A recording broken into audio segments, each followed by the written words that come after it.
चीन के बीजिंग शहर में एक ऐसी घटना घटने का दावा किया जाता है जिसकी वजह से आज भी देर रात लोग बसेस में सफर करने से डरते हैं। करीब 2 दशक से भी ज्यादा समय से रूट 375 की बस की कहानी सुनाई जाती रही है।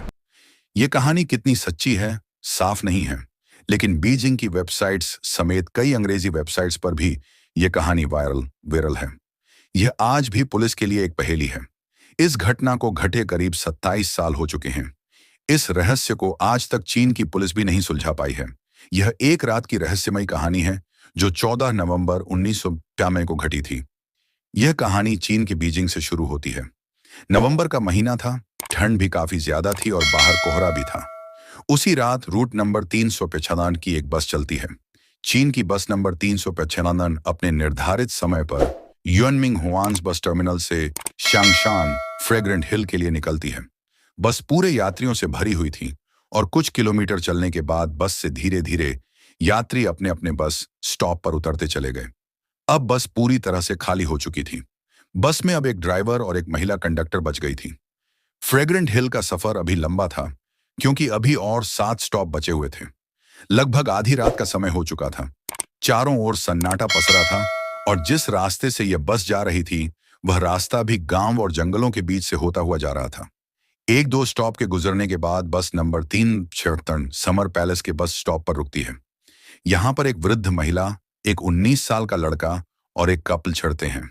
यंग कपल ड्राइवर के पीछे वाली सीट पर जाकर बैठ जाते हैं और लड़का साइड वाली सीट, जो बस के गेट के पास होती है, पर जाकर बैठ जाता है और वृद्ध महिला उस लड़के के ठीक पीछे वाली सीट पर बैठ जाती है। अब बस में कुल 6 लोग थे, 4 यात्री और 2 बस कर्मचारी। बस दोबारा अपनी मंजिल की ओर चल पड़ती है और बस के अंदर का माहौल बिल्कुल शांत होता है। बस जिस रास्ते से होकर जा रही थी उस रास्ते पर कहीं भी कोई इंसान नजर नहीं आ रहा था क्योंकि बाहर कोहरा भी घना था।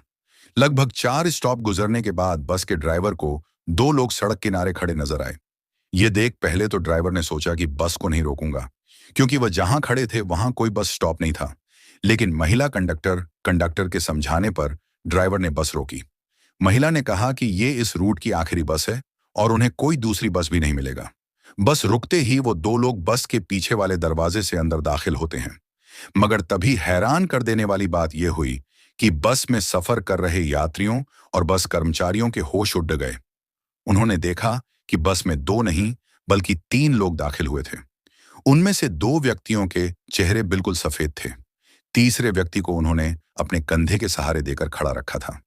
तीसरे व्यक्ति का सर नीचे की ओर था, बाल बिखरे हुए और उसका चेहरा बिल्कुल ढका हुआ था। तीनों लोगों ने चीन के प्राचीन काल के कपड़े पहने हुए थे। ये तीनों पैसेंजर बस के सबसे पीछे वाली सीट पर जाकर बैठ गए। बस में अशांति ना फैले इसलिए महिला कंडक्टर ने लोगों को समझाया। उसने कहा कि हो सकता है ये लोग किसी नाटक कंपनी में काम करते हों और देर रात होने की वजह से घर जाने की जल्दी में अपने कपड़े उतारना भूल गए हों। बस नंबर 375 आगे की ओर बढ़ी। अब बस में कुल 9 लोग सवार थे। बस में पहले से जो वृद्ध महिला सफर कर रही थी वह बार बार पीछ की तरफ मुड़कर देख रही थी। जब अगला स्टॉप आया तो यंग कपल इसी स्टॉप पर उतर जाता है। बस नंबर 375 फिर से अपनी मंजिल की ओर आगे बढ़ती है। अब बस में कुल 7 लोग थे। अभी भी वह वृद्ध महिला बार बार मुड़कर उन 3 लोगों को देख रही थी। वे लोग उनको कुछ अजीब लग रहे थे मगर बस में मौजूद बाकी सारे लोग अपने आप में व्यस्त थे। महिला कंडक्टर ड्राइवर से बात करने में व्यस्त थी। वृद्ध महिला के आगे बैठा हुआ लड़का बस की खिड़की से बाहर का नजारा देखने में व्यस्त था। करीब 2-3 किलोमीटर ऐसे ही आगे जाने के बाद वृद्ध महिला जोर से चिल्लाती है और अपने आगे बैठे हुए लड़के को एक तमाचा लगाकर कहती है कि कहाँ है मेरा पर्स। यह सुनकर महिला कंडक्टर वृद्ध महिला की ओर आती है और कहती है कि आपका पर्स इसने नहीं चुराया, यह तो आपके आगे बैठा हुआ है। लड़के ने भी यही बात वृद्ध महिला को समझाई मगर वृद्ध महिला अपनी बातों पर अड़ी हुई थी और लड़के को पुलिस के हवाले करने की बात करने लगी। ड्राइवर और महिला कंडक्टर ने वृद्ध महिला को बहुत समझाया मगर वह नहीं समझी और ड्राइवर को अगले स्टॉप पर बस रोकने के लिए कहा। बस रुकते ही वृद्ध महिला ने लड़के का कॉलर पकड़कर घसीटा और नीचे उतारा। बस वापस अपनी मंजिल की ओर निकल गई। अपने साथ हुई इस घटना से लड़का बहुत परेशान हो चुका था। लड़के ने वृद्ध महिला से बोला, मैंने आपका पर्स नहीं चुराया और आपके गलत इल्जाम की वजह से मेरी यह आखिरी बस छूट गई। अब मैं घर कैसे जाऊंगा और आप मुझे कौन से पुलिस स्टेशन लेकर जा रही हैं, क्योंकि यहाँ अगल बगल में कोई पुलिस स्टेशन नहीं है। तभी वृद्ध महिला एक लंबी गहरी सांस भरने के बाद लड़के से कहती है, मैंने तुम्हें पुलिस स्टेशन ले जाने के लिए बस से नहीं उतारा और ना ही तुमने मेरा पर्स चुराया है। यह इल्जाम मैंने तुम्हारी जान बचाने के लिए लगाया था। यह सुन लड़का चौंक कर बोला, आपने मेरी जान कैसे बचाई? वृद्ध महिला कहती है, याद है तुम्हें वह 3 व्यक्ति जो बस में आखिर में चढ़े थे? मैंने पूरे रास्ते उन पर नजर रखी। मुझे शुरू से वे लोग अजीब लग रहे थे। रास्तों के दौरान जब मैं उनकी ओर देख रही थी तो उनके कपड़े तेज हवाओं के कारण थोड़ी देर के लिए हवा में उड़े। ये देख मैं डर गई, क्योंकि उनके पैर ही नहीं थे और मुझे अपनी आंखों पर विश्वास नहीं हुआ। ऐसा लगा जैसे मैंने कोई सपना देखा। तभी तीसरे व्यक्ति का चेहरा मुझे दिखा। यह देख मैं समझ चुकी थी कि वह कोई इंसान नहीं है। मुझे जितना जल्दी हो सके उस बस से उतरना था और तुम्हारी भी जान बचानी थी, इसलिए मैंने अपने पर्स का झूठा इल्जाम तुम्हारे ऊपर लगाया। यह सुनकर जब लड़के ने उससे पूछा कि यह बात ड्राइवर और कंडक्टर को क्यों नहीं बताई, तो वृद्ध महिला ने बताया कि उन्होंने यह बात गंभीर रूप से नहीं ली और कहने लगे कि आंखों का धोखा हुआ है। इसके बाद वृद्ध महिला और लड़का तुरंत पुलिस स्टेशन जाते हैं और पुलिस कर्मचारियों को अपने साथ घटी इस घटना के बारे में बताते हैं। लेकिन पुलिस कर्मचारी उनकी बातों पर यकीन नहीं करते और उन्हें घर जाने की राय देते हैं। साथ में पुलिस यह आश्वासन देती है कि अगर इस तरीके की घटना हुई तो उसके ऊपर पुलिस कार्रवाई जरूर करेगी।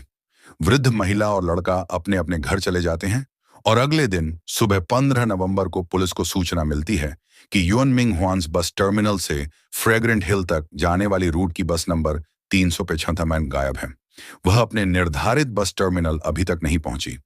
पुलिस को यह सूचना मिलने के बाद यह समझ आ गया था कि वृद्ध महिला और वह लड़का जो कह रहे थे वह सच था।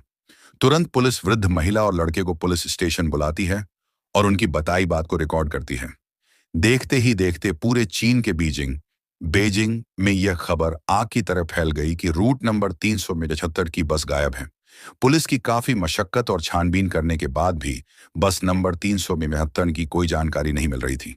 यहां तक कि पुलिस ने सारे सीसीटीवी कैमरे खंगाले, मगर कहीं भी उस बस का नामो निशान नहीं था। 16 नवंबर को पुलिस को सूचना मिलती है कि एक बस नदी में गिरी हुई है। पुलिस मौके पर जाती है और उस बस को नदी से बाहर निकलती है। पुलिस यह देख चौंक जाती है, क्योंकि जो बस नदी में गिरी हुई थी वह बस नंबर 375 थी। यह बस फ्रेग्रेंट हिल से करीब 100 किलोमीटर दूर एक नदी में मिली। कई सवालों का रहस्य। पुलिस क्रेन की मदद से उस बस को नदी से बाहर निकालती है। बस के अंदर कुल 2 मरे हुए लोगों की लाश थी, जिनमें एक ड्राइवर और एक महिला कंडक्टर शामिल थे। चौंकाने वाली बात यह थी कि उन दोनों की लाशें, कंडक्टर और ड्राइवर, बिल्कुल ठीक थीं, लेकिन बाकी की 3 लाशें पूरी तरह एसडी चुकी थीं। उन लाशों से बहुत बदबू आ रही थी। अभी तो और भी बहुत सारी चीजें चौंकाने वाली थीं। डिपोट से संपर्क करने पर बताया गया कि बस में इतना फ्यूल नहीं था कि वह 100 किलोमीटर आगे तक जा सकती थी। जब पुलिस वालों ने बस के फ्यूल टैंक को खोलकर देखा तो फ्यूल टैंक ताजे खून से भरे हुए थे। रूट में जितने भी सीसीटीवी लगे हुए थे, उनमें से एक भी सीसीटीवी में वो बस कैद नहीं हुई। यह घटना 1955 की सबसे बड़ी घटना थी और इस घटना को ग्लोबल टाइम्स के अखबार ने अपने चैनल पर दिखाया था। बाल बाल बचे वृद्ध महिला और उस लड़के को लोग भाग्यशाली, लकी समझने लगे। लेकिन सवाल आज भी यही है कि आखिर कौन थे वो 3 लोग? क्या वो इंसान नहीं थे या क्या वो सचमुच भूत थे? भूत